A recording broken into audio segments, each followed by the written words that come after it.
Marek Muiste on nimi. Minu idee on luua Eesti linnades nutikaid töökodasid, kus tekib kodanikel võimalus kaasaegseid digitaalse juhtimisega tootmisseadmeid ise kasutada. Idee eesmärk on luua inimestele otsekontakt tehnoloogiaga ja võimalus oma kätega luua üksikuid, kuid masstootmisele võrdse kvaliteediga esemeid. Idee keskmes on loovus. Kui vaadata 8 mm vineeritahvlit õige nurga alt, siis paistab see trendika ise kokkupandava mööblitükina, nii nagu umbes neid toodab näiteks IKEA. See vaatamise õige nurk on väga tähtis ja see vaatamise õige nurk on see nutika töökoja nurk. Vineertahvel on asetatud arvuti poolt juhitud freesi tööpinnale ja mööbli detaili kontuurid hakkavad lõiketera alt just paistma. Kui see juhtub sinuga esmakordselt, siis võib-olla alles sel hetkel saad sa aru, mis tunne on midagi luua oma kätega ja et on olemas terve maailm, mis on sellega seotud. See on tootmise ja tööstuse maailm. See maailm näib väga materiaalne, kuid see ainult näib nii. Tegelikult on selles kõige tähtsamal kohal ideed. Üks idee võib olla rohkem väärt kui terve tehas koos kõige moodsama sisseseadega. Millegipärast kipume me seda unustama. Apple'i asepresident ja täna vististi kõige mõjukam tootedisainer planeedil, Sir Jonathan John Ive, on öelnud, et ainulaadsed ideed on väga õrnad ja võivad hävineda esimese kriitika peale.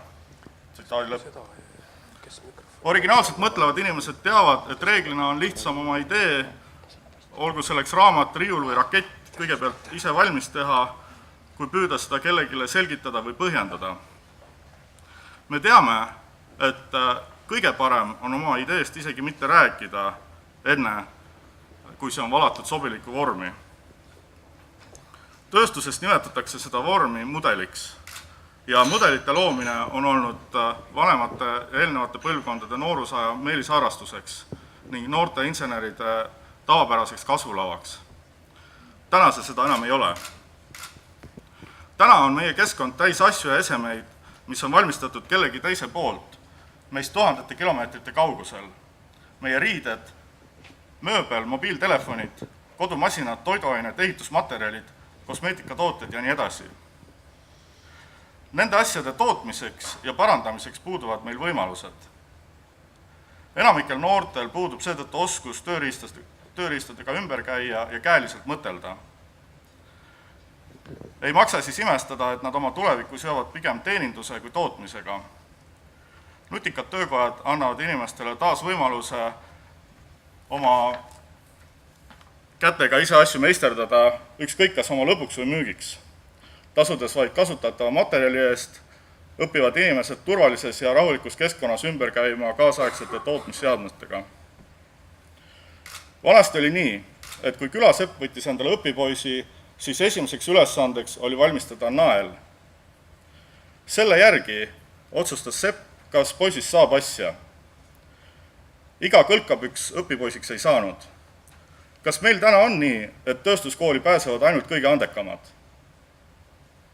Inglise vanasõna ütleb, et ühe puuduva naela tõttu kaotab hobune oma raua, rüütel oma hobuse, kuningas oma rüütli ja lõpuks kuningriigi. See tähendab, et mõnikord loevad just väiksed asjad. Nutikad töökojad kindlasti ei too Eesti tööstust üle 21. sajandisse. Need ei teeni meeletut kasumit ega löö lainet välisturgudel. Kuid need aitavad tuua inimesi taas tagasi meisterdamise juurde. Ja mitte ainult vanemaid, kes juba käsitööga on tuttavad, vaid ka noori ja neid noori, keda me täna kutsume arvutipõlvkonnaks. Seda põlvkonda, kes terve oma elu tänaseks on veetnud arvutis ja naljalt tööriista kätte ei võta. Kui ei looda nutikaid töökodasid, ei jõua need noored eales tööstusesse või kui, siis neist ehk kõige viletsamad ja siis ka vaid olude sunnil tegemaks tööd, mida nad ise ei hinda. Aga kust tulevad siis meie tulevased tootmisspetsialistid, kes peavad olema oma valdkonna head asjatundjad, kuid eelkõige looma maailmatasemel uudseid ideid? Puuduva naela tõttu kaotab hobune raua ja kuningas kuningriigi, puuduva järelkasvu tõttu kaotab meie tööstussektor oma võimekust. Nii nagu 8 mm vineeritahvlit, tuleb ka nutikaid töökodasid vaadata just õige nurga alt. Alles siis võib näha nende tegelikku väärtust, andekate ja isikupäraselt mõtlevate inimeste toomist tööstussektorisse. Lisaks on sellel kontseptsioonil veel mitmeid olulisi eeliseid, nagu näiteks esimese tootmisbaasi loomine mikroettevõtjatele, valdkonna spetsialistide elukestva õppe toetamine ja nii edasi, kuid selle lühikese sissejuhatusega püüdsin tähelepanu juhtida vaid kõige olulisemale. Ütlen veel, et sarnase kontseptsiooni alusel on loodud sadu töökodasid üle Euroopa, milledest lähimad asuvad Soomes Open Living Labs nime all. Vajadusel olen valmis avama ka seda ideed laiemalt ja ootan teie küsimusi. Suur tänu! Aitäh!